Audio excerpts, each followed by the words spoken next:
1976 का न्यूयॉर्क शहर।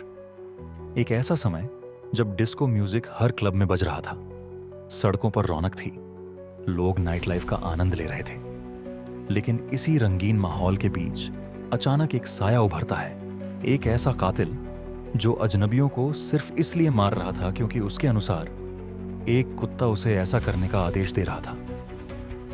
डेविड बेरकोविट्स, एक ऐसा नाम जो सन ऑफ सैम बनकर न्यूयॉर्क के लोगों की नींद उड़ा देता है। ये मामला आज भी ट्रू क्राइम इतिहास में सबसे अजीब, डरावना और रहस्यमय माना जाता है, क्योंकि ये सीरियल किलर अपने हर कत्ल के बाद खौफनाक चिट्ठियां पुलिस और मीडिया को भेजता था। वो किसी खास वजह से नहीं, बल्कि सिर्फ शौक और एक साम नामक आत्मा के आदेश से लोगों को मारता था। और सबसे चौंकाने वाली बात, कई लोगों का मानना है कि डेविड अकेला नहीं था, बल्कि वो एक सैटेनिक कल्ट, शैतानी पंथ का हिस्सा था। डेविड बर्कोविट्स का जन्म 1 जून 1953 को न्यूयॉर्क में हुआ। उसकी माँ बेट्टी एक वेट्रेस थी और उसका पिता पहले से शादीशुदा था। जब बेट्टी प्रेग्नेंट हुई तो उस आदमी ने साथ छोड़ दिया। बेट्टी डेविड को पालने में असमर्थ, इसलिए कुछ ही दिनों में उसने डेविड को गोद देने का फैसला किया। डेविड को ब्रॉन्क्स में रहने वाले एक यहूदी जुविश दंपति ने गोद लिया, नेथन बेरकोविट्स और पर्ल बेरकोविट्स, जो ब्रॉन्क्स में हार्डवेयर स्टोर चलाते थे। शुरू में डेविड बहुत खुश दिखता था, लेकिन जल्दी ही उसमें बदलाव दिखने लगे। डेविड को बहुत जल्दी गुस्सा आता था। वो खुद को बाकी बच्चों से अलग और अस्वीकार किया हुआ महसूस करता था। डेविड स्कूल में अच्छा छात्र नहीं था। वो अक्सर झगड़े करता, चोरी करता और झूठ बोलता। 12 साल की उम्र में ही उसने आग लगाना और जानवरों को सताना शुरू कर दिया था, जो बाद में सीरियल किलर्स के क्लासिक पैटर्न में गिना जाता है। उसने किशोरावस्था में ही 1400 से ज्यादा जगहों पर आग लगाई थी और वो इन घटनाओं को एक डायरी में लिखता था, जिसे बाद में पुलिस ने उसके घर से बरामद किया। जब डेविड की उम्र 14 साल थी, उसकी गोद लेने वाली मां पर्ल बेरकोविट्स की कैंसर से मृत्यु हो गई। यह घटना डेविड के मानसिक संतुलन को पूरी तरह तोड़ देती है। नेथान ने कुछ साल बाद दूसरी शादी कर ली और डेविड को लगता था कि अब उसकी जगह भी छिन गई है। 1971 में जब डेविड बेरकोविट्स की उम्र सिर्फ 18 साल थी, तब उसने अमेरिकी सेना यूएस आर्मी ज्वाइन की। उसे साउथ कोरिया भेजा गया, जहां उसने 3 साल सेवा दी। आर्मी में उसने राइफल और हथियारों की ट्रेनिंग ली, जो बाद में उसके अपराधों में काम आई। 1974 में डेविड सेना से ऑनरेबल डिस्चार्ज के साथ न्यूयॉर्क लौट आया और यूनाइटेड स्टेट्स पोस्टल सर्विस में पोस्टल क्लर्क के रूप में नौकरी करने लगा। डेविड बेरकोविट्स ने कभी शादी नहीं की। उसका कोई जात प्रेम संबंध या पत्नी नहीं थी।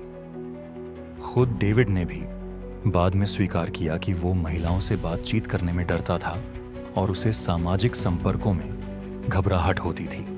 29 जुलाई 1976, ब्रॉन्क्स, न्यूयॉर्क। रात के समय 2 युवतियां कार में बैठी थीं, डोना लॉरिया और जोडी वेलेंटी।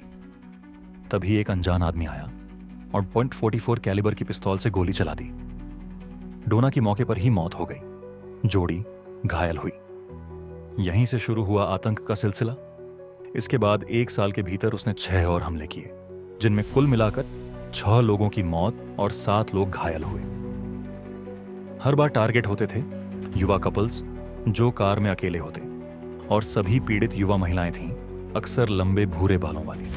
लोगों में इतना डर बैठ गया कि महिलाओं ने अपने बाल छोटे करवाने या रंग बदलने शुरू कर दिए। न्यूयॉर्क में हेयर डाई की बिक्री अचानक बढ़ गई। यह शायद पहली बार था जब सुंदरता के बजाय जान बचाने के लिए महिलाएं अपनी पहचान छुपा रही थीं। 17 अप्रैल 1977 न्यूयॉर्क पुलिस विभाग को एक अजीब सी चिट्ठी मिली। चिट्ठी में लिखा था, मैं एक मॉनस्टर हूं। I am Beelzebub. I am the son of Sam. I will not stop killing. I thirst for blood. उस समय यह पहली बार था जब दुनिया ने सोन ऑफ सैम का नाम सुना। डेविड ने दावा किया कि उसका पड़ोसी सैम का कुत्ता उससे इंसानों को मारने के लिए कहता है। यह कोई साधारण कुत्ता नहीं था। डेविड के अनुसार वह कुत्ता शैतान का दूत था जो उसे आवाजें देता था। अखबारों और टीवी चैनलों ने इस नाम को उछाल दिया। सन ऑफ सैम न्यूयॉर्क की सबसे बड़ी खबर बन गया। हर गली में डर का माहौल। लोग अकेले घर से निकलने से डरते थे। जोड़े रात में पार्क या रेस्टोरेंट जाने से कतराते थे। NYPD ने 300 से ज्यादा डिटेक्टिव्स को इस केस में लगाया। यह अमेरिका के इतिहास की सबसे बड़ी जांचों में से एक बनी। 31 जुलाई 1987 अंतिम हमला। पुलिस को एक नया क्लू मिला। अपराध स्थल पर एक कार का चालान, पार्किंग टिकट। जांच के दौरान पता चला कि वह कार डेविड बर्कोविट्स की थी। 10 अगस्त 1977 पुलिस ने डेविड को गिरफ्तार किया। गिरफ्तारी के वक्त वह मुस्कुरा रहा था। उसका पहला वाक्य था, तुम लोग आ ही गए, इतनी देर क्यों की? उसके अपार्टमेंट से डायरी, हथियार और 1400 आग लगाने के विवरण मिले। उसे पैरानॉइड स्किज़ोफ्रेनिया का मरीज बताया गया, लेकिन कोर्ट ने उसे मानसिक रूप से सक्षम घोषित किया। उसे 6 बार उम्र कैद की सजा सुनाई गई। जेल में उसने दावा किया कि उसने ईश्वर को पा लिया है और अब वह खुद को सन ऑफ होप कहलवाना चाहता है। आज भी वह जेल से धार्मिक पुस्तकें लिखता है और लोगों को पत्र भेजता है जिसमें वह आत्मज्ञान और ईश्वर के संदेश देता है। कई लोगों का मानना है कि डेविड अकेला नहीं था। उसका पड़ोसी सैम कार और उसके बेटे जॉन कार, जिनका नाम डेविड की डायरी में था, की संदिग्ध मौतें हुईं। कुछ थ्योरी कहती हैं कि वह the Process Church of the Final Judgment नामक एक शैतानी कल्ट का सदस्य था। पूर्व जासूस मॉरी टेरी ने इस पर एक किताब लिखी, द अल्टीमेट इविल, जिसमें बताया गया कि न्यूयॉर्क में एक पूरा सीरियल किलिंग नेटवर्क सक्रिय था। सरकार ने सॉन ऑफ सैम लॉ बनाया ताकि अपराधी अपने अपराधों पर किताबें लिखकर या फिल्में बनाकर पैसे न कमा सकें।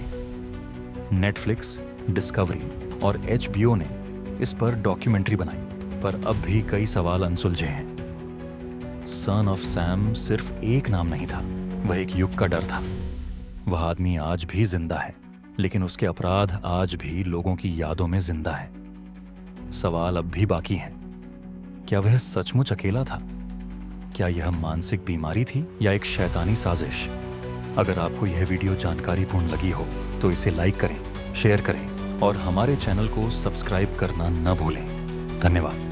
फिर मिलेंगे एक और रोचक और रहस्यमय कहानी के साथ। तब तक के लिए ध्यान रखें और इतिहास को जानें।